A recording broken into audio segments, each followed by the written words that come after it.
Hello students, हमने last time देखा था economics. That is a economics is the not a small subject, it's a large subject to study. Economics is a not a theoretical basis, it's a practical.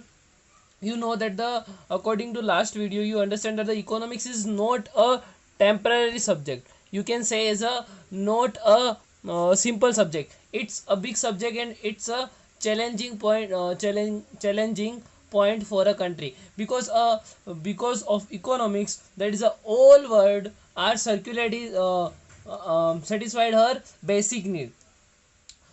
In economics, you know that the everything have a different type of parts. The on that the economics have two parts. First, that is a microeconomics, and second is macroeconomics. The both parts are divided in the two terms that classify the economics are two types. We can study as a microeconomics or as a macroeconomics. Microeconomics, last part में, video के first part में आपने देखा होगा, हमने normally economics की definition देखी थी. अलग अलग जो इकोनॉमिस्ट थे, अर्थशास्त्री थे, उन्होंने अपनी अलग अलग टर्म्स के हिसाब से अपनी अलग अलग डेफिनेशंस दी थी. उसको हमने स्टडी किया था, क्लासिफाइड किया था, इजीली पढ़ा था. अब हम थोड़ा सा चलते हैं chapter number 1, that is a introduction of economics. उसी चैप्टर पे कंटिन्यू करते हैं और आज हम पढ़ेंगे दो part, what is a micro economics and what is a macro economics. तो हम लोग चलते हैं सबसे पहले what is a micro economics. तो माइक्रो इकोनॉमिक्स को स्टडी करना है हमको. तो माइक्रो इकोनॉमिक्स में आपको बता दूं, इसके इज इक्वल टू, हमें एक इंडिविजुअल वर्ड लिखो, that is a micro economics is equal to individual. तो that you can understand very well what is a micro economics. Micro economics is the study, मतलब वो क्या बताता है, study analysis of individual unit of the economics. It study the rational behaviour of individual unit. मतलब जो rational behaviour है, what is मतलब कौन सी किस पर डिपेंडेंट है, वो चीज़ें स्टडी करना. इंडिविजुअल यूनिट्स को मैक्रो इकोनॉमिक्स करना सिखाता है. मैक्रो इकोनॉमिक्स का एक टाइप है. Macro economics analysis use of the principle of mechanism to analysis how individual unit make a decision. मतलब हर इंडिविजुअल हम कैसे डिसीजन ले सकते हैं, ये भी एक सिखाता है अपने पॉइंट ऑफ व्यू से. तो इसके हिसाब से मतलब कि अलग अलग यूनिट को अलग अलग तरीके से हम लोग स्टडी कर सकते हैं.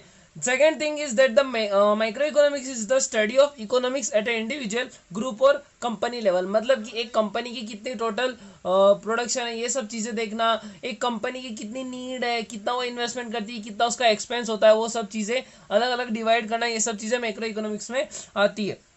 फिर macro economics focus on issue that the affect individual and companies. मतलब कि एक पूरे के पूरे वर्ल्ड की जो भी इकोनॉमी है उसके ऊपर, अगर पूरे वर्ल्ड की कोई भी इकोनॉमी है, उसके ऊपर पूरे वर्ल्ड की जो इकोनॉमी है उसमें फैक्टर्स जो इफेक्ट करता है, दैट इज अ इंडिविजुअल और कंपनी, उसको फाइंड आउट करने का, उसको एनालिसिस करने का, that work done with the macro economics.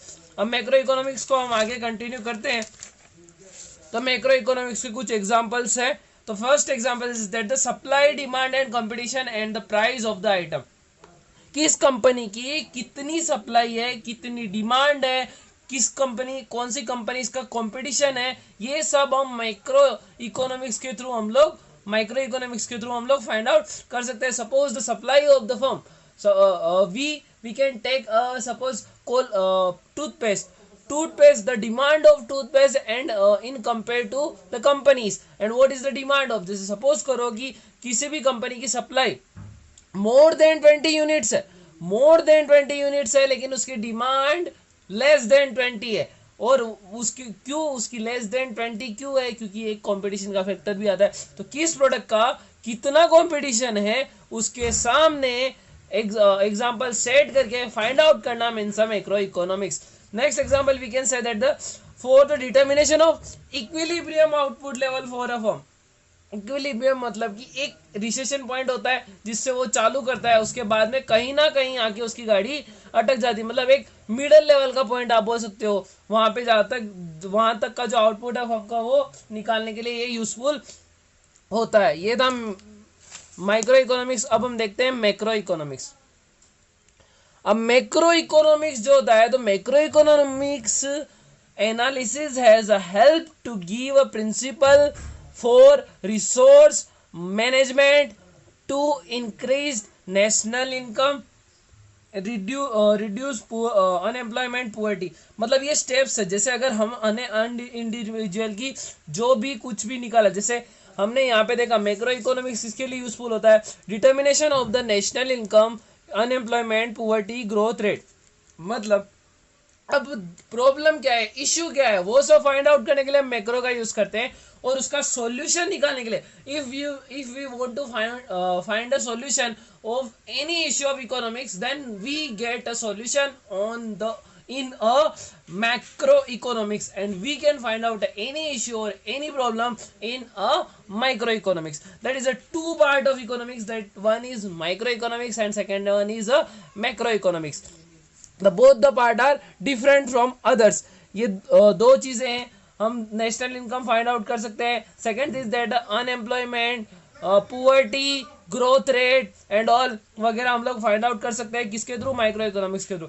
Macro economics मैं आपको बता दूं कि जो प्रॉब्लम्स होती है उसको फाइंड आउट करने के लिए हम लोग माइक्रो इकोनॉमिक्स का यूज करते हैं, और जो कोई भी इश्यू कोई भी प्रॉब्लम होती है उसका हम लोग अगर सॉल्यूशन ढूंढना चाहते हैं, we want to find a solution, अगर हमको उसका सॉल्यूशन फाइंड आउट करना है तो उसके लिए हम लोग मैक्रो इकोनॉमिक्स का यूज करते हैं। सेकेंड थिंग, अब मैक्रो इकोनॉमिक्स को पढ़ते हैं। Macro economics analysis has a help to give a principle for a resource management to increase a national income, reduce unemployment, poverty. मतलब उस नेशनल इनकम को इंक्रीज करना है और लेस क्या करना है, पुअर्टी, इन सब चीजों को, अनएम्प्लॉयमेंट को रिड्यूस करना है, जिसकी वजह से हमारा नेशनल इनकम ग्रोथ हो। ये मैक्रो इकोनॉमिक्स में हमको बताया जाता है। नेक्स्ट थिंग इज दैट बोला जाता है the behavior of an individual economics unit impact the macroeconomics parameter. again I repeat बोला ऐसा है, macro economics analysis has help, मतलब जब मैक्रो इकोनॉमिक्स का एनालिसिस है वो हमको हेल्प करता है कि to give a principle for resource management to the behaviour of individual economic units. वो हेल्प मैक्रो इकोनॉमिक्स का एनालिसिस वो हमको हेल्प करता है to give a principle for a resource management to increase a national income. मतलब वो resource बताता है, मैनेजमेंट बताता है कि हमको नेशनल इनकम को कैसे इंक्रीज करना है और अनएम्प्लॉयमेंट और पुअर्टी को कैसे रिड्यूस करना है। Next thing is the behaviour of a individual economics. The behavior of individual economic units impact the macroeconomics parameters। मतलब कि जो माइक्रो इकोनॉमिक्स के पैरामीटर है वो मैक्रो इकोनॉमिक्स को इफेक्ट करते हैं, हम ऐसा बोल सकते हैं। And the macro economics parameter impact the decision of the individual economic unit. मतलब कि अगर मेरे को कोई प्रॉब्लम है तो वो किसको इफेक्ट करेगी, किसी ना किसी सॉल्यूशन, मतलब किसी ना किसी चीज को इफेक्ट करेगी, और कोई ना कोई जो सॉल्यूशन है वो इंडिविजुअल यूनिट के ऊपर इम्पैक्ट करेगा ही करेगा।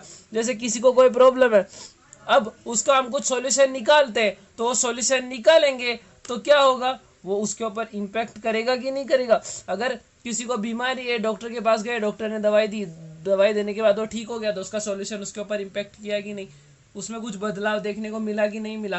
वैसे अगर इकोनॉमिक्स में वैसे ही सपोज करो कि रिसेशन पीरियड चल रहा है, मतलब deflation means we can said that मंदी, जो कि आप लोग वाकिफ हो व्हाट इज मंदी। तो जो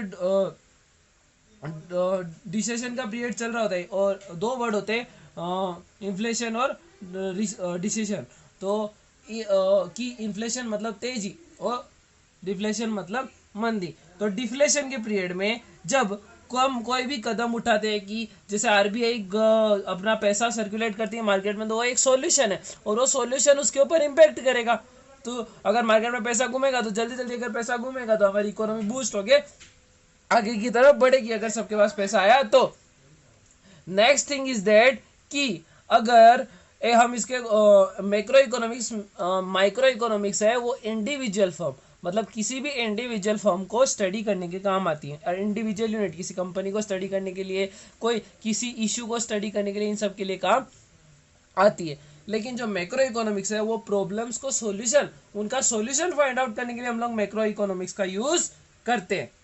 सेकेंड थिंग, इसके कुछ एग्जाम्पल्स है वो देखते हैं। इसके एग्जाम्पल्स में ऐसा है कि अनएम्प्लॉयमेंट है, इंटरेस्ट रेट है, इन्फ्लेशन है, जीडीपी है, all fall into a macro economics. मतलब ये सब चीजें इसके अंदर आती है। जैसे अगर अनएम्प्लॉयमेंट बढ़ रहा है तो उसका सॉल्यूशन भी मैक्रो इकोनॉमिक्स बताएगा, इंटरेस्ट रेट के रिगार्डिंग का सॉल्यूशन भी मैक्रो इकोनॉमिक्स बताएगा, इन्फ्लेशन के रिगार्डिंग का सॉल्यूशन भी मैक्रो इकोनॉमिक्स बताएगा, GDP that is a gross domestic product. GDP means मतलब हमारे जो इंडियन सिटीजन और फॉरेन सिटीजन ने दोनों ने मिलके इंडिया की बाउंड्री के अंदर कुछ भी प्रोडक्ट प्रोड्यूस किया होगा, that one we called as a GDP.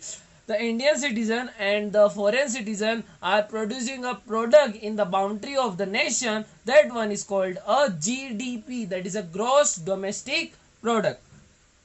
Next one, all fall into the macroeconomics. ये सब सारी की सारी चीजें मैक्रो इकोनॉमिक्स में आती है। इन सबको आप मैक्रो इकोनॉमिक्स में स्टडी करते हैं।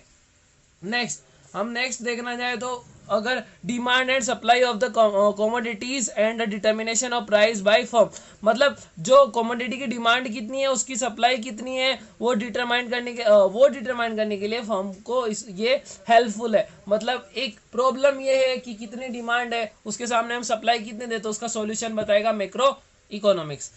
Next thing, study of the cost of producing a good by a firm. मतलब अगर मेरी कोई कंपनी है, मैं मेरी कंपनी में एक यूनिट बनाना चाहता हूँ, तो उस यूनिट की कॉस्टिंग कितनी पड़ेगी, वो पार्ट मैक्रो इकोनॉमिक्स में इंक्लूडेड है। Next one is the study of revenue of a firm.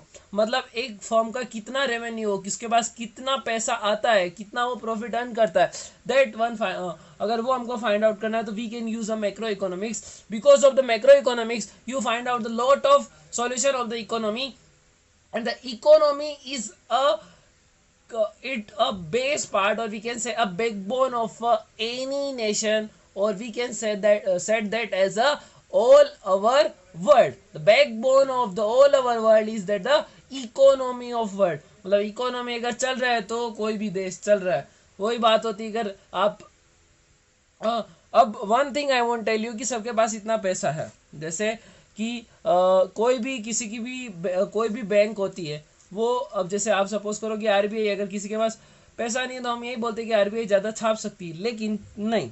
क्यों? क्योंकि एक वैल्यू होती है किसी भी मनी की।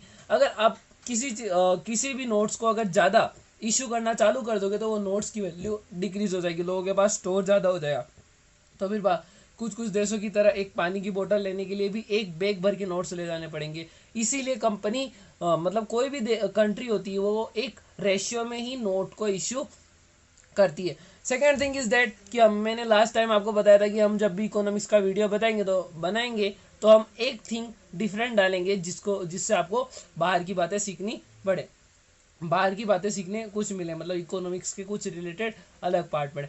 आज हमने टॉपिक लिया नीति आयोग। नीति आयोग का 2015 के पहले नाम था आयोजन आयोग। ये 2015 वही टाइम है जब नरेंद्र मोदी की सरकार जब चल रही थी। उन्होंने नीति आयोग का नाम बदल के आयोजन आयोग का नाम बदल के नीति आयोग कर दिया था, और वो शुभ दिन था 1 जनवरी 2015। उससे पहले वो आयोजन आयोग के नाम से जाना जाता था, लेकिन अब वो नीति आयोग के नाम से जाना जाता है। उसका फुल फॉर्म है national institution for a transforming Indian आयोग। मतलब कि कुछ भी जो नेशनल, एक ऐसा इंस्टीट्यूशन है जो ट्रांसफॉर्मिंग, मतलब कि एक इकोनॉमी को हैंडलिंग करने का काम करता है, हम लोग ऐसा बोल सकते हैं। तो नीति आयोग की वो एक थिंक टैंक है गवर्नमेंट का। हम लोग उसको क्या बोल सकते हैं? थिंक टैंक ऑफ गवर्नमेंट का थिंक टैंक बोल सकते हैं हम लोग किसको? नीति आयोग को। अब नीति आयोग का एस्टेब्लिशमेंट क्यों हुआ था? The establish with the aim of the achieve sustainable development. अब सभी भूल जाओ, एक वर्ड है that is a sustainable development. Sustainable development मतलब कि अभी की जो पीढ़ी है उसको तो सेटिस्फाइड करना ही है रिसोर्सेज के साथ, लेकिन जो फ्यूचर में आने वाली पीढ़ी है उसको भी उन्हीं रिसोर्सेज के साथ सेटिस्फाइड करना है। ऐसे मैनेजमेंट को हम लोग सस्टेनेबल डेवलपमेंट बोलते हैं। अगेन आई रिपीट कि अगर अभी की जो पीढ़ी है, अभी की जो पर्सन्स है, उनकी नीड को तो सेटिस्फाई करना है रिसोर्सेज के साथ, लेकिन जो फ्यूचर में आने वाली है, उसको भी, आने वाली पीढ़ी है उसको भी मतलब आने वाले जो फ्यूचर के पर्सन्स है उनकी भी नीड को उस टाइम पे सेटिस्फाई करे, that is a sustainable development. तो इसका एस्टेब्लिशमेंट क्यों आया? Establish with the aim of the achieve sustainable development goals with the cooperative federalism for a fostering the involvement of state government of India in the economic policy. मतलब economic policy में जो भी economical policy हो उसको अच्छे से federalism के साथ कोऑपरेटिव करके, मतलब लोगों के साथ कोऑपरेटिव करके, स्टेट्स के साथ, स्टेट गवर्नमेंट के साथ कोऑपरेटिव करके उसका इम्प्लीमेंटेशन करना, ये नीति आयोग का काम है। नीति आयोग के मैं कुछ और काम भी बता दूं, जैसे अगर सभी राज्यों को फंडिंग करनी, जैसे कि अभी बात आती है कि सभी राज्यों के डेवलपमेंट के लिए, मतलब हर स्टेट के डेवलपमेंट के लिए पैसा देना है, तो हर स्टेट के डेवलपमेंट के लिए ऐसा नहीं कि अगर मेरे पास जितने भी रुपए तो मैं सभी स्टेट्स में बांट दूंगा, नहीं।